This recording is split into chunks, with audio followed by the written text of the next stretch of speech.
Subscribe to Omia Fertility and press the bell icon to never miss an update.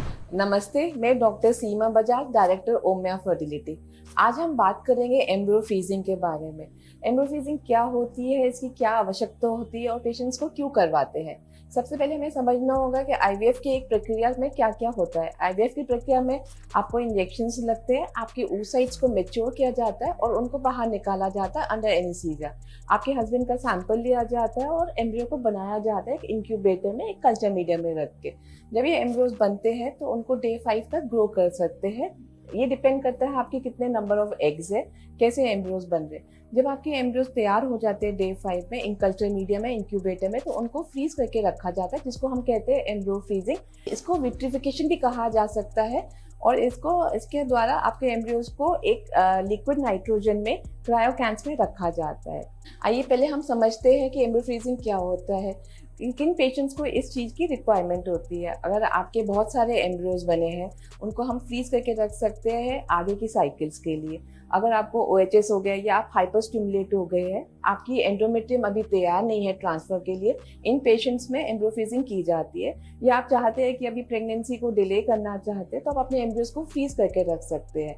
ये liquid nitrogen में freeze किए जाते हैं, liquid nitrogen में क्रायोकैंस में फ्रीज किए जाते हैं। इसका जो प्रोसेस होता है उसको विट्रिफिकेशन किया जाता है। पेशेंट्स को हमेशा ये डर लगता है कि अगर हमारे एम्ब्रियोज फ्रीज हो गए तो कितने साल के लिए हम उनको फ्रीज कर सकते हैं।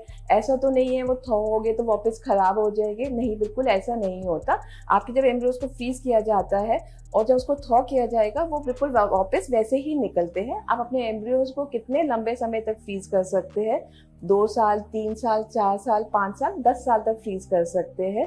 इसकी एक प्रक्रिया होती है कि जब उसको हम फ्रीज करते हैं तो वो श्रिंक हो जाते हैं और जब हम उनको थॉ करते हैं तो वो वापस अपने नॉर्मल शेप में आ जाते हैं। जब आप आईवीएफ की प्रक्रिया में जब आपको स्टिमुलेशन होता है तो कई बार आपके एग्स बड़े हो जाते हैं और आपकी एंडोमेट्रियम उस हिसाब से तैयार नहीं होती, तो आपके एम्ब्रियोज को फ्रीज किया जाता है और नेक्स्ट साइकिल या उसके नेक्स्ट साइकिल आपको एम्ब्रियो ट्रांसफर किया जाता है। उसके अंदर आपकी एंडोमेट्रियम लाइनिंग को प्रिपेयर किया जाएगा कुछ मेडिसिन देके।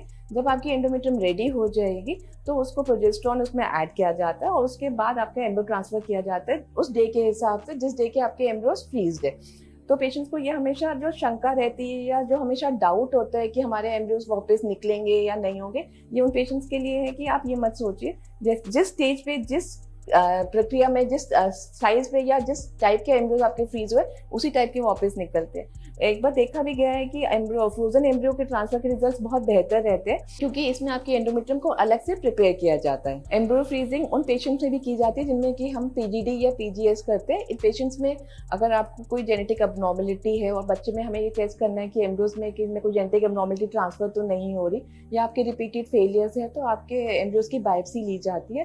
उसके बाद आपके एम्ब्रियोज को फ्रीज किया जाता है। जब रिजल्ट आता है आपकी बायोप्सीज का, पता चलता है कि कौन से एम्ब्रियोज ठीक है, कौन से एम्ब्रियोज खराब है। जो एम्ब्रियोज ठीक होते हैं अगर वो ट्रांसफर किए जाते हैं तो आपके रिजल्ट बेटर रहते हैं।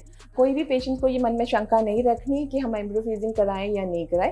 एम्ब्रियो फ्रीजिंग बिल्कुल लेटेस्ट टेक्नोलॉजी में आता है, इसके द्वारा आपके एम्ब्रियोज को फ्रीज किया जाता है। अगर आपको एक बच्चा हो गया है तो आप दूसरा बच्चा ट्राई करना चाहते हैं तो आपके अगर एक्स्ट्रा एम्ब्रियोज पड़े होते हैं तो आप उनको यूज कर सकते हैं नेक्स्ट टाइम ट्रांसफर के लिए। आपको दोबारा इंजेक्शन नहीं लेने पड़ते, आपको दोबारा आईवीएफ की प्रक्रिया में नहीं जाना पड़ता। इसके अलावा आपके मन में कोई भी शंका या कोई भी सवाल है तो आप हमें कॉन्टैक्ट कर सकते हैं at Omia fertility, Safdarjung enclave, new Delhi. Thank you.